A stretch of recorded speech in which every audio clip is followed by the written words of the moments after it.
국가원로에 서신 120호. 추미애, 다음은 네 차례다. 박원순 고소 여성 반드시 색출 응징. 김호준의 딴지일보에 올라온 글이다. 그거 말고 운동권에서 공짜만 즐긴 게 버릇된 그들은 강간도 않고 치근덕거리기만 했는데 고소해? 그 인간 세상 무서운 줄 알게 해줘야 한다. 그렇게 당당하면 이름 까고 미투하라. 추태 본성을 유감없이 드러낸다. 그들은 안희정이나 오거돈처럼 강제 성추행을 한 것과 다르다며 최근 성적 기준으로 판단한다. 하더라도 박원순의 치근덕죄는 죽음과 맞바꿀 만한 내용이라고 하기에는 과하다며 향후 행동 강령을 영원한 서울시장 만들기와 피해자 2차 가해로 설정하고 있다. 64세의 박원순 또한 일정을 챙겨주는 내비서를 성폭행한 것도 아니고 그의 도덕적 관념으로 지엄한 상사가 아래 것을 예뻐해 준 것뿐인데 서울특별시장님께 기금해준 고소장 내용을 별거 아니라고 치부해 처음엔 오히려 제보자에게 걱정 마시라고 했을지도 모른다. 시장님, 그게 다른 피해자도 박원순은 아무래도 그 다음 터져나올 미투를 감당하기 어려웠을 것이다. 충분한 공감대를 형성할 만한 연령대인 이해찬이 기자들을 향해 후레자식이라고 개고품을 문 것도 그런 일이 뭐가 문제냐는 운동권 시각이 있었기 때문에 스스로 호로새끼가 되는 발언을 했을 것이다. 공작의 수컷이나 숙광 장기는 그 화려한 깃털로 암컷을 유혹한다. 그런 것 없는 가치는 열심히 튼실한 집을 지어 모시겠다고 댕기 풀어 맹세하고 암컷을 꼬신다. 물론 백소의 왕 사자는 막강한 힘으로 많은 암컷을 차지한다. 동물왕국에 나오는 암수관계다. 여드름 두성이의 박지성과 덩치가 산만한 류현진도 어떤 능력이 없었다면 절세미인들이 그들의 아이를 낳을 생각을 꿈에라도 했을까. 수컷의 능력은 암컷을 끄는 매력 중 어뜸이다. 바로 돈으로 직결되기 때문이다. 그들처럼 인간성까지 겸비하면 더할 나위 없다. 백석은 수려한 외모에 유려한 시적 필지로 못 여성들을 사로잡았다. 정정은 저돌한 뚝심에 엄청난 돈까지 얹어 임자를 샀다. 건달 세계에서도 수컷들은 마음에 드는 암컷을 차지하기 위해 왈령 말고도 프라다며 구찌 등 명품을 헌납한다. 능력은 필수라는 말이다. 나폴레옹도 조세핀을 그냥 취한 게 아니었다.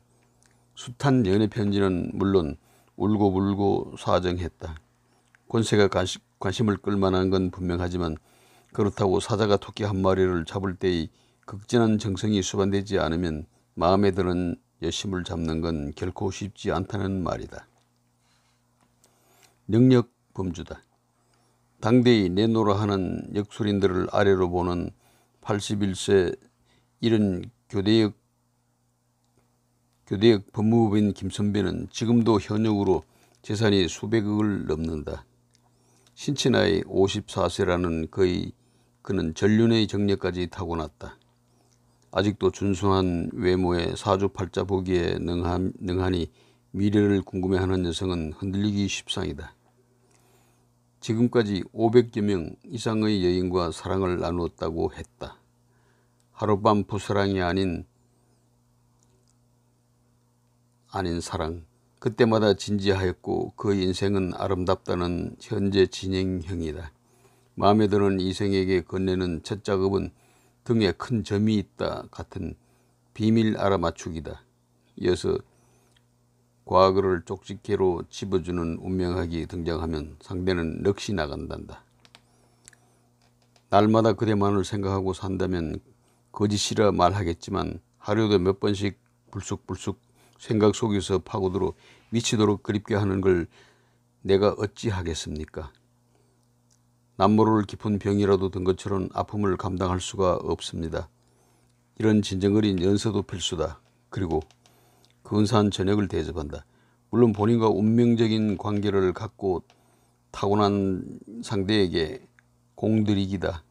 술과 담배를 전혀 안 하니 믿음은 더간다. 호텔은 눈에 띄어 야외를 선호한다.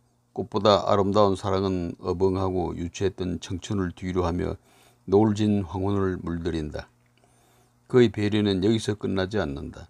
헤어질 땐 반드시 지갑에서 집히는 대로 두둑한 용돈을 쥐어주며 집 근처에서 작은 시장이라도 보고 갈 것을 권한다. 그 다음 여심은 저절로 작정하여 저에게도 기회를 주세요니 서로에게 See you again은 당연한 일이다. 나이가 무슨 상관 있었겠는가. 애인이 있다 한들 그게 무슨 대수였겠는가. 경기고의 서울대 고시 패스 변호사, 거기에 삼선의 관록을 자랑하는 서울특별시장, 힘의 상징인 권력은 누구의 관심을 끌게도 부족함이 없다. 그런데 박원순은 쪼잔한 짓거리만 골라서 했다.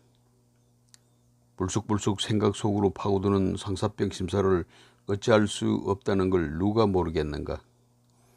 일단은 여비소의 지킴이가 되어 마음을 샀어야 했다. 여성을 나누어 가지는 소유물로 생각하는 운동권의 더러운 근성은 저리 가라고 차버린다. 이렇게만 했다면 고미한 인기까지 지닌 한 남성 사모의 대상이 되는 건 불문곡직이다. 해외 출장 다녀와서는 그 여인에게는 별도로 러브 포션 넘버 9 향수라도 선물하고 작업 진도가 더 나아가면 루비똥으로 격을 올리고 남모를 깊은 병이라도 든 것처럼 가슴앓이를 보였다면 날마다 그대만을 생각하고 산다는 진심으로 받아들여졌을 것이다. 당초 그의 위선적인 성격으로 봐 거기까지 기대할 바는 아니지만 전혀 진정성 없는 찝쩍거림으로 결국 안돈순의 이름 석자 네이밍만 하고 말았다. 여성인권 전문가가 택할 길은 자명했다. 나라를 막아먹는 범죄에 일조한 죄를 하늘은 이런 식으로 처리한 것이다. 그런데 추미애는 운동권이 아니다. 권력을 쥔 운동권에 꼽살이 낀 형태다. 그게 미투를 사전에 방지하는 차원에서 나름대로 갖고 논 상대를 챙겨주고 있다. 뻔뻔하게 나가자 꼬리 내리면 산통 깨진다. 비디오 테이프만 안 나오면 버텨볼 만하다. 동생이 정부기관에 있어서 안다. 그곳 직원들은 재임 중 취득한 업무상 비밀을 무덤까지 가지고 가야 하는 법적 제한이 있다. 처음 발설한 고위직 간부는 최신도 문지르니와 추미애가 아무리 미워도 그러한 법적 문제가 있어 스스로 공익신고를 할 수는 없다. 폭로의 한계다. 안돈순의 경우는 모두 폭로가 있었다.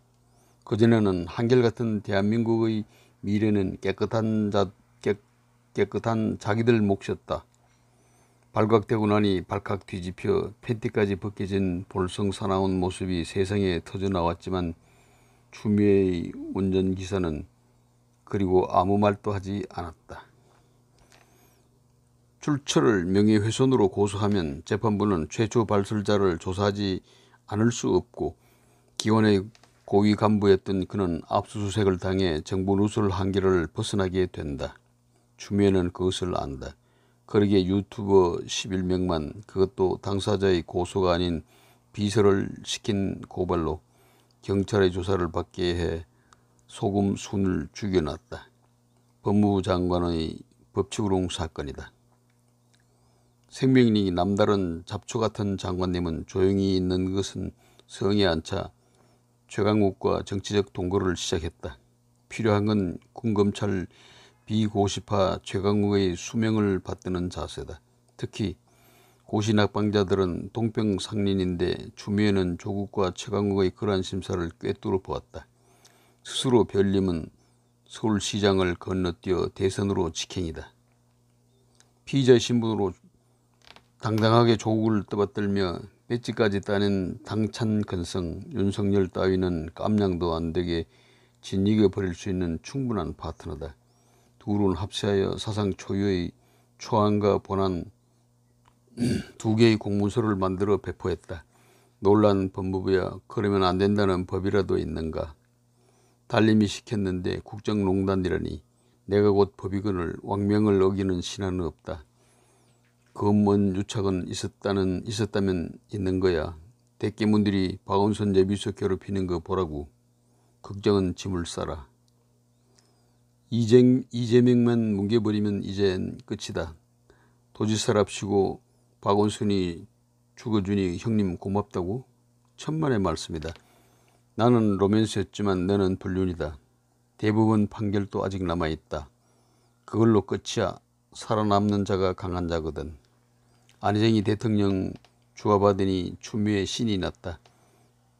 오고돈이도 허지부지 될 것 같고 박원순도 서울특별시장 장으로 추모하니 눈 딱 감고 무수의 불처럼 돌진 또 돌진이다.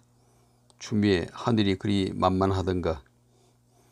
100만을 치솟는 청원의 숫자는 너희의 명주를 더욱 세차게 끌어당길 거고 그대로 말미암아 국정농단은 모두 너희의 숨통을 끊어줄 게야.